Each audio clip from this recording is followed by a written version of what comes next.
बिस्मिल्लाहिर्रहमानिर्रहीम। अस्सलाम वालेकुम स्टूडेंट्स। डेटाबेस मैनेजमेंट सिस्टम की वीडियो लेक्चर सीरीज़ के सिलसिले में हम जो प्रैक्टिकल कर रहे हैं अभी तक हमने देखा है कि टेबल को क्रिएट करना सीखा, टेबल की डिफरेंट प्रॉपर्टीज़ पे हमने बात की। तो आज के लेक्चर में स्टूडेंट्स हम बात करेंगे कि जब हम टेबल को क्रिएट करते हैं, जब बाय डिफ़ॉल्ट जब टेबल क्रिएट होता है तो उसके साथ एक प्राइमरी की होती है। तो हमने देखना ये कि ये प्राइमरी की असल में है क्या और इस प्राइमरी की का मकसद क्या होता है।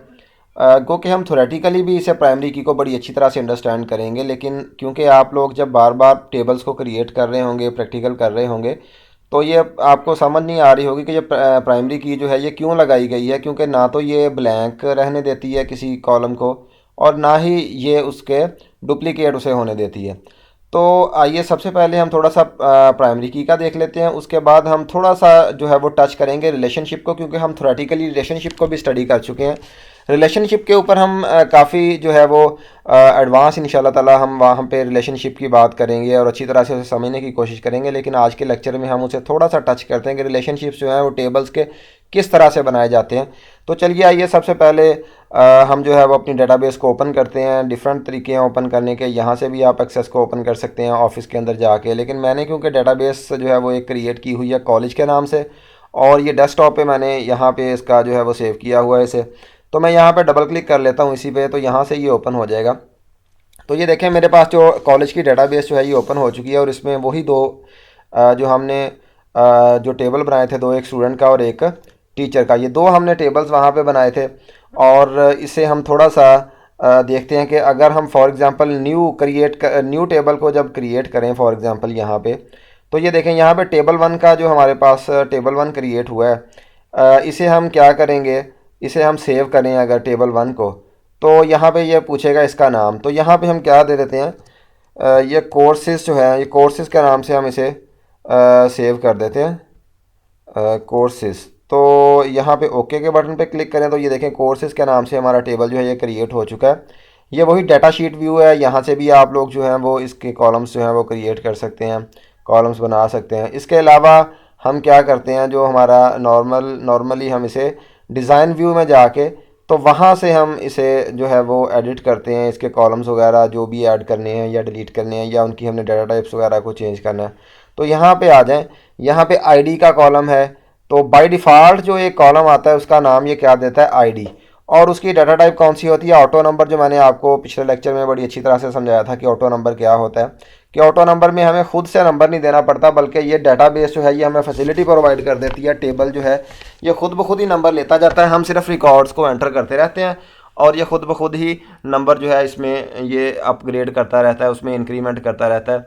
ये देखें यहाँ पे न्यू वैल्यूज़ बेसिकली क्या करेगा, इंक्रीमेंट करेगा, कहाँ से, वन से स्टार्ट करके, तो एक एक का जी उसके अंदर इंक्रीमेंट जो है वो करता रहेगा। और यहाँ पे ये देखें इसने प्राइमरी की रखा हुआ है, इस फील्ड को, आईडी की फील्ड को बाय डिफ़ॉल्ट प्राइमरी की रखा हुआ है। तो हमने आज समझना क्या है कि ये प्राइमरी की क्या चीज़ है। प्राइमरी की बेसिकली एक कॉलम है, किसी भी टेबल में कोई एक कॉलम होगा जिसे हम प्राइमरी की रख लेंगे। इसने बाय डिफ़ॉल्ट आईडी को ये प्राइमरी की रख देता है, लेकिन ज़रूरी नहीं है कि हमने इसी को ही रखना है। हमने तो डेफिनेटली आईडी वाला कॉलम को भी एडिट करना है, हमने इसका नाम भी चेंज करना होता है, चाहे इसका नाम चेंज करें या इसकी कैप्शन, जैसे हमने देखा यहाँ पे कैप्शन भी हम इसकी चेंज कर सकते हैं। तो दोनों तरीकों से ये काम किया जाता है, लेकिन हम इसका नाम ही चेंज करेंगे, हम इसका डिस्क्रिप्टिव नाम रखेंगे, वो वाला नाम रखेंगे। फॉर एग्जांपल अगर स्टूडेंट का टेबल है तो हम यहाँ पे रोल नंबर या रजिस्ट्रेशन नंबर रखेंगे।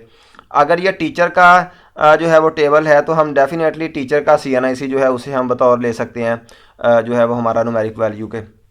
तो डिफरेंट ये डिपेंड करता है कि आपका कौन सा किस तरह का टेबल है आपका, और आप उसमें कौन कौन से कॉलम्स जो हैं वो रखना चाहते हैं।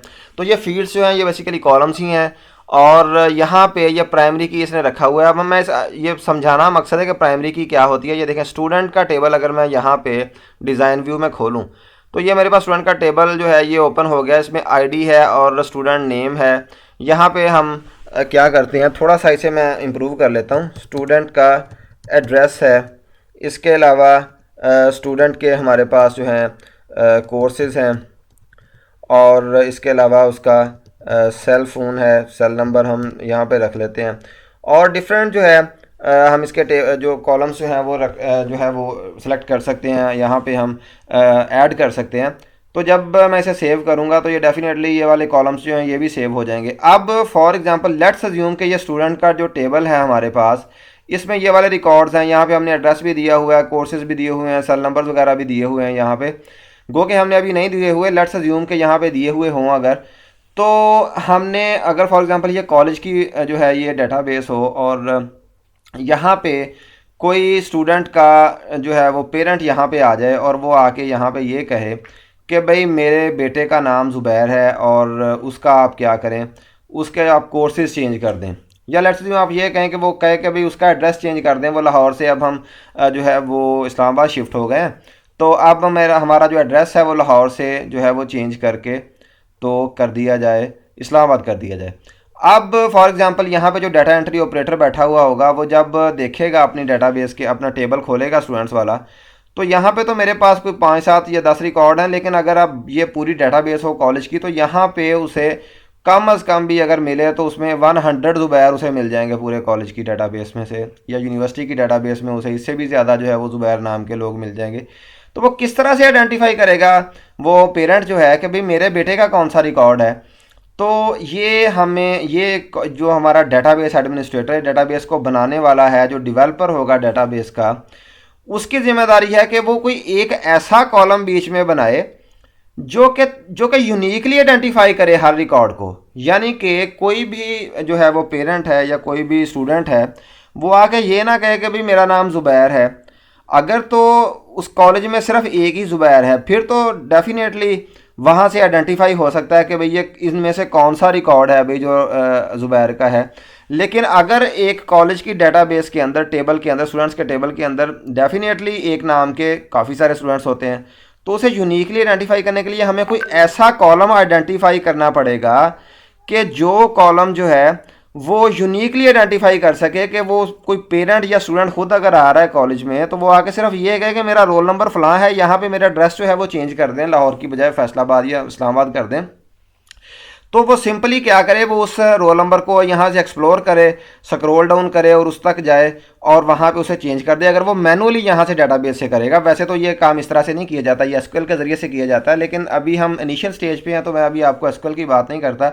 अभी यहाँ पे टेबल के अंदर मैनुअली अगर हम चेंज करना चाहते हैं, ये एड्रेस यहाँ से हम लाहौर से यहाँ पे फैसलाबाद जो है वो करना चाहते हैं, तो हम उसका क्या कर दें, उसका एड्रेस फैसलाबाद चेंज कर दें।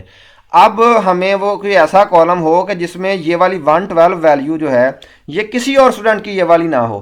तो हम देखते हैं कि अगर इस तरह का हमें कुछ चाहिए, फॉर एग्जांपल स्टूडेंट का फॉर एग्जांपल अगर स्टूडेंट जो है वो 18 ईयर से कम है तो डेफिनेटली उसका आईडी कार्ड तो नहीं बना हुआ होगा, लेकिन उसका रजिस्ट्रेशन नंबर ज़रूर होगा। रजिस्ट्रेशन नंबर ऐसा नंबर होता है कि जो हर स्टूडेंट का डिफरेंट होता है। रोल नंबर तो सेम हो सकते हैं, फॉर एग्जांपल एक क्लास है, फॉर एग्जांपल आईसीएस क्लास है, उसके कुछ 2 3 सेक्शन है, तो वो डेफिनेटली दोनों 3 सेक्शंस जो होते हैं उनमें सब में सेम ही रोल नंबर्स रिपीट हो रहे होते हैं, या फिर फर्स्ट ईयर और सेकंड ईयर में सेम ही रोल नंबर्स रिपीट हो रहे होते हैं, वही रोल नंबर फर्स्ट ईयर में चल रहे होते हैं, वही सेकंड ईयर में चल रहे होते हैं। या तो कोई ऐसा मैकेनिज्म हो रोल नंबर का कि कोई एक रोल नंबर किसी दूसरे स्टूडेंट को असाइन ही ना हो, लेकिन ऐसा होता नहीं है, ये रोल नंबर जो हैं ये रिपीट हो रहे होते हैं। तो यहाँ पे कोई ऐसा कॉलम हमें चाहिए फॉर एग्जांपल कि जिस तरह से हमारे पास मैंने बात की है रजिस्ट्रेशन नंबर की, तो रजिस्ट्रेशन नंबर एक ऐसा कॉलम है कि जो यूनिकली आइडेंटिफाई करता है, जो वो सिर्फ स्टूडेंट आके ये बताए कि भाई मेरा रजिस्ट्रेशन नंबर ये है, हम स्ट्रेट फॉरवर्ड उस रिकॉर्ड तक पहुँच जाएँ और उसके एडिट कर दें। ऐसा ना हो कि वो किसी और का एडिट हो जाए। जैसे मैंने पहले बात किया कि ज़ुबैर नाम के ज़्यादा स्टूडेंट हैं, करना किसी और का था, जब हमने ढूंढा ज़ुबैर जो हमें मिला वो कोई और स्टूडेंट था, हमने उसका चेंज कर दिया। तो ये डेफिनेटली इनकन्सिस्टेंसी इसे ही कहा जाता है कि भाई करना कुछ और था, करना किसी का था, हो किसी का गया, दोनों के रिकॉर्ड गलत हो गए। जो आपने जो चेंज करवाने के लिए आया था उसका भी गलत हो गया क्योंकि वो चेंज करवा गया अपनी तरफ से कि भाई मेरा तो चेंज हो गया है, लेकिन उसका भी चेंज नहीं हुआ, और जिसका चेंज नहीं करना था उसका भी चेंज हो गया, तो दोनों के रिकॉर्ड गलत हो गए। तो इसे कहा जाता है इनकन्सिस्टेंसी आ गई है, हमारी डेटाबेस जो है वो हमारे जो फैक्ट्स एंड फिगर्स हैं उन्हें नहीं रिप्रेजेंट कर रही, ये गलत इन्फॉर्मेशन को रिप्रेजेंट कर रही है। तो इसे कहा जाता है ऐसा कॉलम, ये हम डिफ़ाइन करेंगे खुद से, जो डेटाबेस का टेबल बनाने वाला बंदा है वो डिफ़ाइन करेगा कि भाई मैंने ये वाला कौन सा कॉलम जो है वो सिलेक्ट करना है जिसमें ऐसे रिकॉर्ड हों कि जो यूनिकली आइडेंटिफाई करें तमाम के तमाम रिकॉर्ड्स को। तो वो यहाँ पर रजिस्ट्रेशन नंबर भी हो सकता है, CNIC नंबर भी हो सकता है, या कोई भी और, या फिर हम दो, अगर ऐसा कोई भी कॉलम नहीं मिल रहा, कि ऐसे टेबल होंगे कि वहाँ पे ऐसा कोई भी कॉलम नहीं होगा, वहाँ हम एक से ज़्यादा कॉलम्स को मिला के भी प्राइमरी की जो है वो बना सकते हैं। तो यहाँ पे हम क्या करेंगे, प्राइमरी की को किस तरह से बनाया जाता है और प्राइमरी की खसूसियात क्या क्या है, कि ये ब्लैंक नहीं हो सकता, ये हमेशा हमें इसमें इसे वैल्यू देनी पड़ेगी, वरना वो इंसर्ट नहीं करेगा रिकॉर्ड को। इसके अलावा ये डुप्लीकेट नहीं हो सकता कि दो स्टूडेंट्स जो हैं वो सेम जो है वो प्राइमरी की जो है उसके साथ सेम एंट्री नहीं हो सकती, दो की डुप्लीकेशन नहीं हो सकती। तो ये डिफरेंट हम प्राइमरी की को जब डिस्कस करेंगे, उसमें थ्योरेटिकली देखेंगे, तो वहाँ पे हम सारी की सारी करैक्टरिस्टिक्स इसकी एक्सप्लोर करेंगे प्राइमरी की कौन कौन सी हैं। तो यहाँ पे हम देखते हैं प्राइमरी की किस तरह से लगानी है। डिज़ाइन व्यू में जाएं, स्ट्रेट फॉरवर्ड उस आईडी उस कॉलम को सिलेक्ट करें। यहाँ पे ये जब एरो बन जाता है, यहाँ पे आप क्लिक करेंगे तो ये सिलेक्ट हो जाएगा।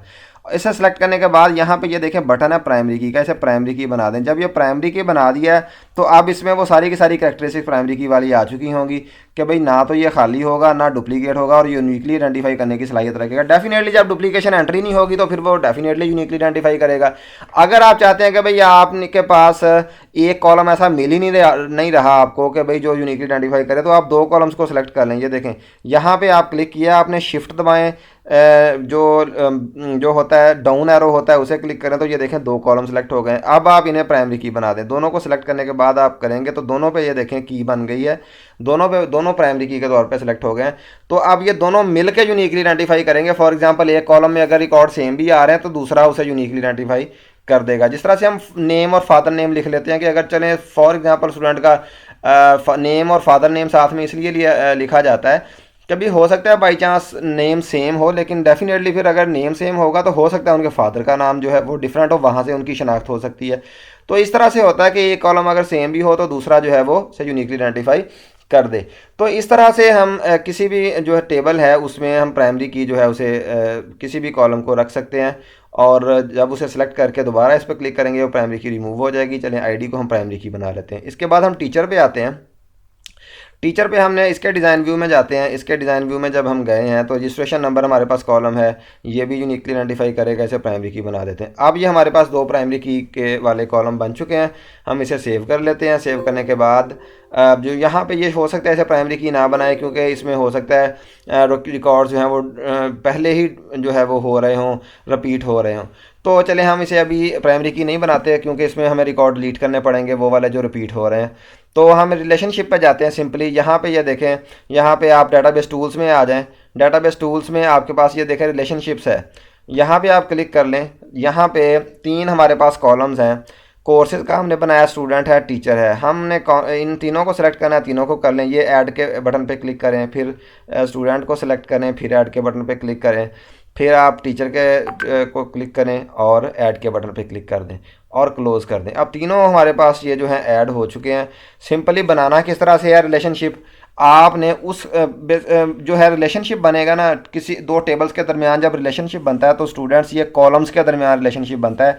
जिस तरह से ये वाली आईडी जो है इस रजिस्ट्रेशन नंबर के साथ ये जो है कनेक्ट हो सकती है, यानी कि इन दोनों के दरमियान रिलेशनशिप बन सकता है अगर इन दोनों में सेम रिकॉर्ड्स आ रहे हैं, सेम कैटेगरी के सेम टाइप के रिकॉर्ड्स आ रहे हैं, डाटा सेम टाइप का है और सेम डाटा दोनों में है, तो फिर इनके दरमियान हम रिलेशनशिप बना सकते हैं। कैसे बनाएंगे, यहाँ पे हम डबल क्लिक करके तो इसे सेलेक्ट कर लेंगे और इस साइड पे ले आएंगे और जिस कॉलम के साथ बनाना है उस पे लाके इसे छोड़ देंगे, तो ये इन दोनों के दरमियान जो है ये रिलेशनशिप जो है ये क्रिएट कर देगा। इस तरह से ये देखें, यहाँ पे एक आईडी कॉलम है, दूसरी साइड पर रजिस्ट्रेशन नंबर है, तो आप यहाँ पे क्या कर देंगे, क्रिएट के बटन पे क्लिक कर देंगे, तो ये इनके दरमियान में रिलेशनशिप जो है ये इसने डेवलप कर दिया। आज के लिए हम इतना ही सीखेंगे, क्योंकि मैं रिलेशनशिप आपको पढ़ाया है तो आपको थोड़ा सा ये अंडरस्टैंड आप इसे कर सकेंगे भी रिलेशनशिप किस तरह से डेवलप होते हैं। तो इस तरह से डेवलप होते हैं। बाकी हम इसकी कॉम्प्लेक्सिटी को अभी जो है वो बड़ी अच्छी तरह से समझेंगे और अंडरस्टैंड करेंगे।